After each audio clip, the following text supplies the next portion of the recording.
Yes, what's going on, everyone? Welcome back to GAA Fan TV. It is the preview for the All-Ireland Senior Hurling Championship semi-finals. It is just myself today, but we are here to preview the All-Ireland Senior Hurling Championship semi-finals. There's obviously two huge games to discuss, two huge games to break down. You've got Kilkenny going up against Clare. You've got Limerick going up against Galway as well. Of course, Clare, can they follow on from what's been a very, very good championship campaign from them so far, having obviously come through Munster, gotten to the Munster final, pushing Limerick to the absolute pin of their collar. And then when they faced adversity against Wexford, they showed just how good of a team that they are when they came through that. And also, on the same hand side of the breath, you have Kilkenny, who've certainly had their fair share of ups and downs this year as well. And obviously a team that we very well know can never really rule out at this stage of the competition, given their history and given some of the talent that they have on show. You've got Limerick against Galway as well, a very, very fascinating game. Everyone very much not rooting for Limerick, but probably rooting for Galway, to be fair. But I think everyone very much is backing Limerick to come through this one. I mean, obviously, for obvious reasons. I mean, look, Limerick are the All-Ireland champions, they're the Munster champions, they're going for 3 in a row. They have very much been the top dogs in hurling, as we very well know. But I actually do think Galway will give them a very good game this weekend. And I think Galway, there might be a bit of a surprise this weekend, and it mightn't be as comfortable for Limerick as people expect. But we will get onto that a little bit later, and we will discuss that in a bit more detail later on. So for those who are watching the stream, if you could hit the like button, and if you could subscribe if you're new, very much appreciated. Helps the channel grow, gets it out to as many people as possible. And of course, these previews remain absolutely free as well. So if you could do that, that would be very much appreciated. And if you could share it out to your friends and family, I would appreciate that one as well. I suppose we'll start off by previewing Kilkenny and Clare because, it's a very, very fascinating game, in my opinion. I mean, even just looking at some of the potential matchups that could be on show as well, like it's just going to be very, very interesting. I suppose, speaking of Clare, first of all, I suppose they've been the team on everyone's lips really so far this year. I mean, obviously we know the influence that is Mr. Tony Kelly. I mean, what a season he's had so far. He's been absolutely in tremendous form. I mean, he scored 150 in total this year. A lot of that obviously from place balls, but he's been outstanding, as we know. But for me, it's not just been about Tony Kelly. And I think that's the main thing about Clare this year, is that they've now found a lot of options all around the pitch. And they've now found scores from way out the field. I mean, Peter Duggan, obviously coming back into the side, what a huge addition, 122 this year. David Fitzgerald, I think, has been probably one of the most underrated hurlers in the country. Like in midfield, he scored 215. He's been absolutely in incredible form. And in many ways is very much talked his chance in with getting an all-star at the end of the year. Like I think he's done very, very well, and he stood up at times in that Wexford game when Clare looked like they were struggling. So I think someone like him or someone like him could really have a big, big impact in this game as well. Ian Galvin's looks very good. Shane O'Donnell, of course, as we know, has really come into form this year. And let's not forget as well that Clare have had a couple of injuries, this year as well. I mean, they've obviously had Mark Rogers, who's been injured. It looks like he's going to be potentially coming back into the fold. Aaron Shanahan, I mean, what a performance it was from him coming off the bench, against Wexford. And that's the thing about this Clare side, is that they're finding options coming off the bench. They're finding players and they're finding ways to win games. And, the big thing about Clare for me down the years, and in particular under Brian Lohan, from watching them last year and from watching them at times this year as well, is like they create so many scoring chances. It can be seen as a plus point. It can be seen as a weakness as well, because sometimes, you could consider some of those chances pot shots from way out the field, or, they're not working the ball inside. And sometimes that can be maybe perceived as a little bit of an issue for Clare, because a lot of those chances maybe are flashing wide, or, they're not being ruthless enough in front of goal. Maybe not as ruthless enough as, say, a Limerick, or, I'll say as a Limerick, for example. But, they have really started to come into form this year, and they're creating so many chances. They just have so many options for scores. I mean, it isn't just Tony Kelly. I think the big thing we've seen teams do now, and even Wexford have tried this, Limerick have done a good job as well as, I suppose, cutting off that supply to Tony Kelly because, I don't think you can man mark him, to be honest. He's far too good for that. And when you do man mark him, you leave space then for some of the other lads in there as well, or if you double up on him, I should say. So when you cut off that supply chain, you cut off the ball into Tony Kelly, you do a good job to stop him, Clare. But as Wexford very much found out, you then have Aaron Shanahan to deal with coming off the bench, David Fitzgerald around the middle, winning the dirty ball, driving forward with possession in his hands and then slotting balls over. He's done very well from in there as well.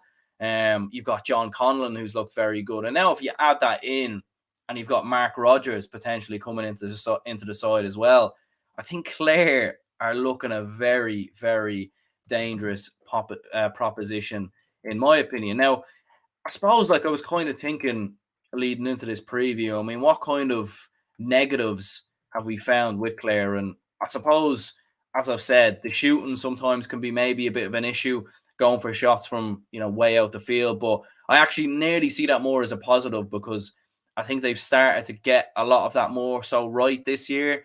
And the conversion rate has improved considerably since last year. But I mean, defensively, there could be maybe a bit of an issue. I mean, we've seen Rory Hayes obviously getting a bit of bother, obviously, for that strike on Shamey Flanagan. Indiscipline maybe can come as a question over this Clare side. Conor Cleary a few times. But, I think long and whole, if they stick to the game plan, I think the indiscipline you can excuse in some ways because it was a big game against Limerick.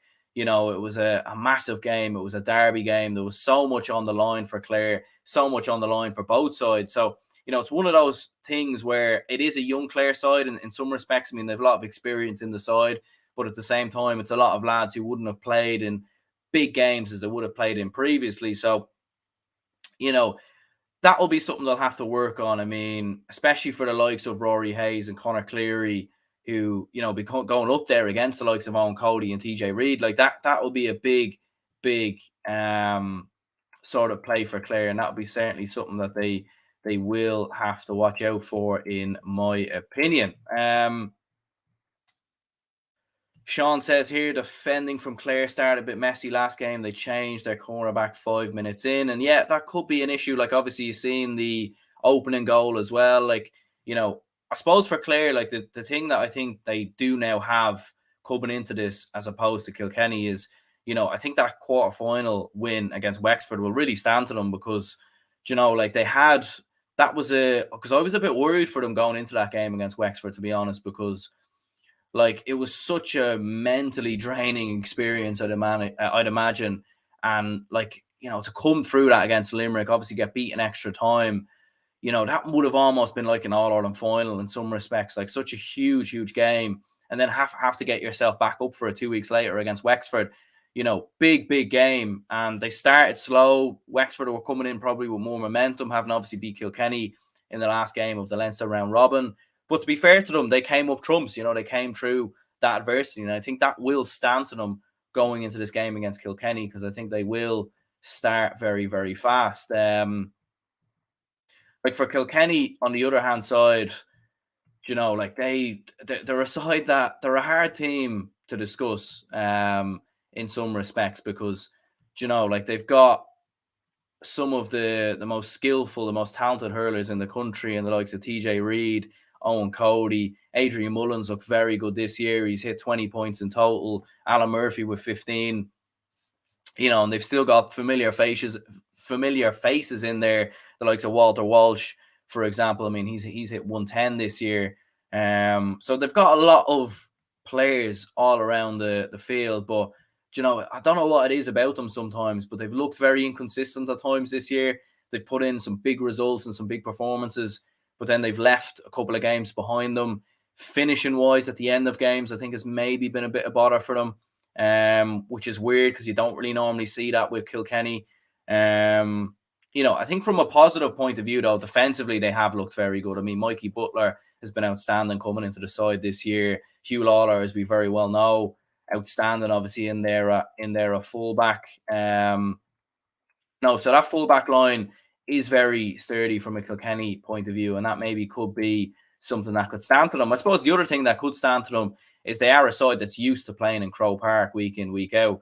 They're a side that obviously have played in multiple Leinster finals over the last couple of seasons, All-Ireland semi-finals, albeit they've lost the last 2 All-Ireland semi-finals they've been in. But the likes of Owen Murphy, Conor Fogarty, TJ Reid, Walter Walsh, Owen Cody as well, even now as well, Billy Deegan, all these lads are getting a lot of experience. Paddy Deegan, I should say, getting a lot of experience now playing in Croke Park in these big games. Whereas Clare, haven't played in Croke Park too often, really. Like the last time they would have played in Croke Park, off the top of my head, it might have been the All-Ireland semi-finals in 2018. So, that is a bit of time. And, for some of those lads who have come into the side, the likes of your Mark Rogers, Aaron Shanahan, these guys, it might just take a little bit of an adjustment period, whereas Kilkenny might potentially hit the ground running. But look, all in all, in terms of how this game is going to go, I think it's going to be interesting. It will be interesting to see what plan Kilkenny have for Tony Kelly. I think what's interesting as well is that it's the first time these two sides have actually played each other in the championship since 2006. Do you know what I mean? Like you think of the fact that Kilkenny were always thereabouts, winning All Irelands, coming very close, knocking on the door. Even in the years they weren't winning All Irelands, and then Clare obviously had that rise in 2013. And even like 24, even in a couple of seasons, they were getting very close semi-finals and all the rest. But first time, incredibly enough, that they would have played each other since 2006. So, you think Brian Cody for the very first time in a championship game is going to have to come up with a plan for Tony Kelly. So, like, there's a lot of unknowns here. And it's going to be interesting to see, I suppose, how they approach it. Plenty of comments flying in there, so much appreciated. Raymond says, worried for Clare this weekend. Kilkenny are a terrible matchup for the banner. Orlally says Clare v Kilkenny is 50-50. Limerick will batter Galway. Patrick says Cody will not want to lose a third semi-final, just like the second day out v Galway. Cody was not going to lose. Cody will man mark Tony Kelly, and big field in Croke Park will suit Clare. Yeah, it definitely will. I think it will suit Clare. Make no mistake about that. But I think there might just maybe be a small bit of adjustment. I think the start of the game is going to be crucial. They're going to need to start fast and not allow Kilkenny to work themselves into the game. Midfield, I think, will be a big positive for Clare. Like, I haven't been too impressed from Kilkenny's midfield. I think they've struggled in that area at times this year. I think that was kind of their wrongdoing against both Wexford and Galway to a certain respect. And you look at Clare very much having the advantage there with Davy Fitz. Obviously, young Davy Fitz, we could say, so that could be interesting. I mean, the matchups are very interesting. Like, you could have Owen Cody against Conor Cleary, TJ Reid, John Conlon, midfield. Could it be Fogarty up against Davy Fitz or Adrian Mullen maybe? It's going to be tough. It's going to be tough. But I know a lot of people are saying here that Cody, like he's lost obviously 2 semi-finals in a row, like 3 semi-finals in a row. I know it sounds strange, but like, let's be honest, this Kilkenny side just hasn't been. It isn't the same Kilkenny team as the Kilkenny side that were winning All Irelands or getting to finals. Like, it's a different.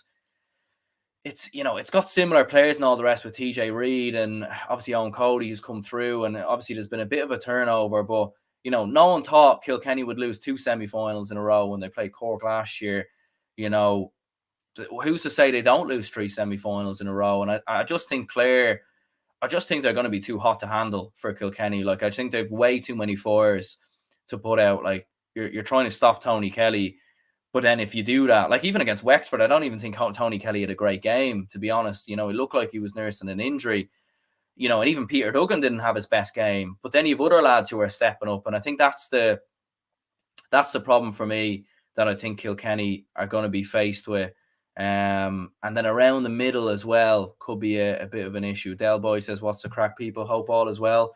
My man, cheers for tuning in. Let me know your predictions as well. But yeah, look, I would say I'm going to go with Clare. I think Clare just have a bit more than Kilkenny. Forward wise, have a bit more. And I think, Kilkenny have just looked a little bit inconsistent at times. You would never rule out Kilkenny. that's the thing about them. They have this, strange knack of showing up in these games, like Limerick 2019. Is a performance obviously that gets mentioned quite a lot, but I just think Kilkenny, or just think Clare overall will have a bit more, and I think bench wise as well, they have a bit more options.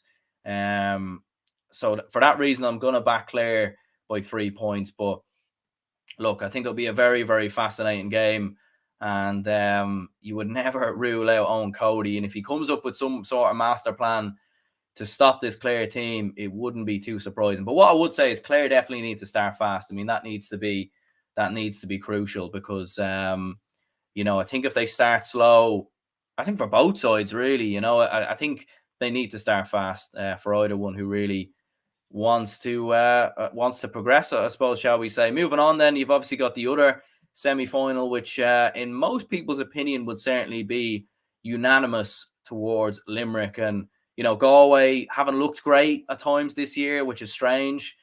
Like skill, in terms of like skill levels of hurling, they haven't looked brilliant. They missed a lot of opportunities against Cork. I think a lot of people are, including myself, very much in agreement that Cork should have won that game. They had the chances to win the game, but didn't. And Galway in the end, end up sort of hanging on for dear life towards the end.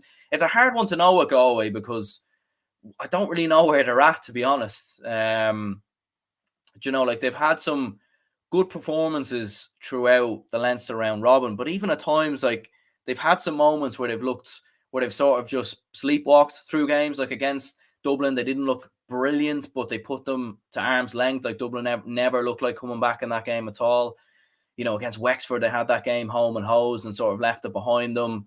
They were home and hosed against Kilkenny, and then all of a sudden, they ended up dropping that. Obviously won the game late on with a controversial free. And then even that Leinster final as well, like just, I don't know. Yeah, it's been a strange one for Galway. And for Limerick, the funny thing is, I don't think they've been at their brilliant best either, which is the funny thing. And we're probably, did they peak? Have they started to hit those sort of peak levels after that Munster final when they played Clare, and obviously coming through extra time? It's